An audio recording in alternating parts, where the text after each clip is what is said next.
Ever since the Christian movement began, followers of Jesus Christ have said he was God in human form. But what about Jesus himself? Who did he think he was? With the rise of textual criticism and the modern study of history, historians have developed tools to unlock this question. Today, Jesus of Nazareth is no longer just a figure in a stained glass window, but a real person of history whose life can be investigated historically. So let's examine the New Testament, not as inspired scripture, but as an ordinary collection of ancient documents. Let's apply to them the standard tests we would use with regard to any other ancient sources. When historians investigate the Jesus of history, what do they find? First, Jesus claimed to be the Messiah.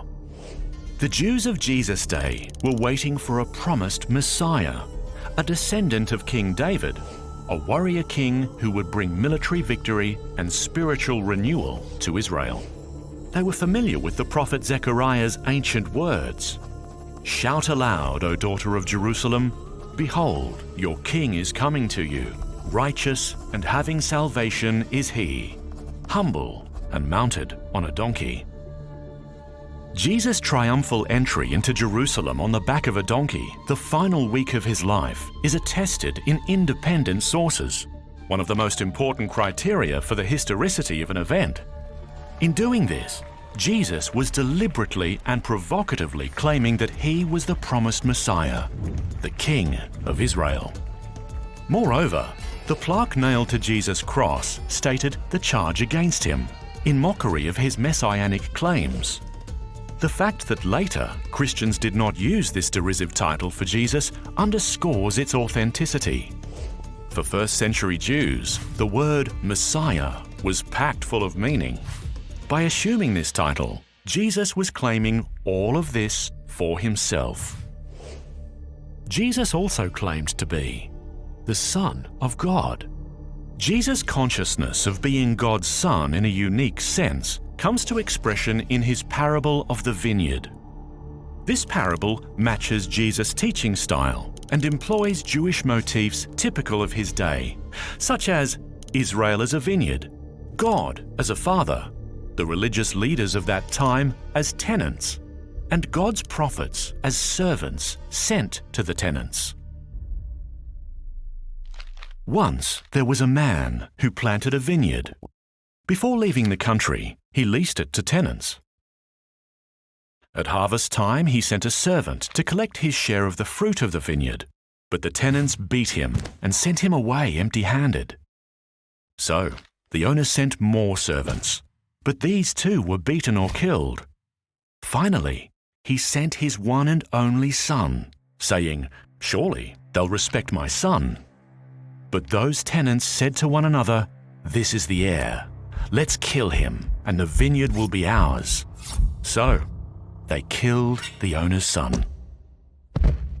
What do we learn from this parable about Jesus' self-understanding?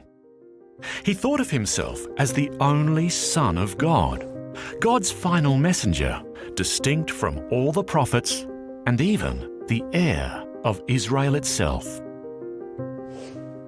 Third, Jesus claimed to be the Son of Man.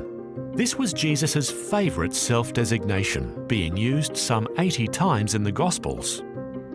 This has convinced the vast majority of New Testament historians that Jesus did, in fact, think of himself as the Son of Man.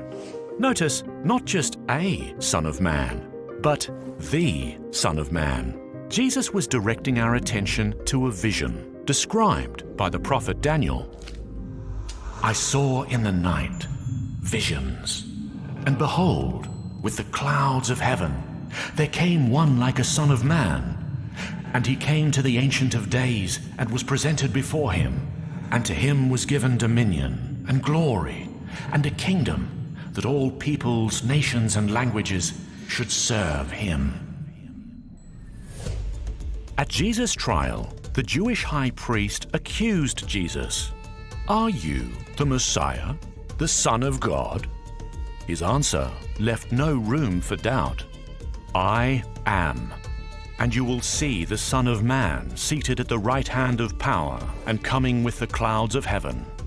By applying all three of these titles to himself, Jesus was claiming in no uncertain terms that he was the very God his accusers worshipped.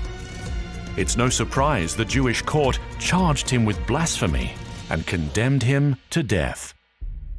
But that's not all. New Testament historians are agreed that the historical Jesus also claimed to have divine power and authority to perform miracles, cast out demons, revise Old Testament law, and forgive sins. He even went so far as to claim that everyone's eternal destiny is determined solely by whether we believe in him.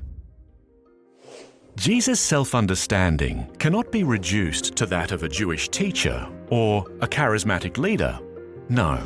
In fact, by putting himself in God's place, Jesus was making a far greater claim about himself than anyone else ever has, before or since. So the question Jesus asked his disciples confronts each of us as well. Who do you say that I am?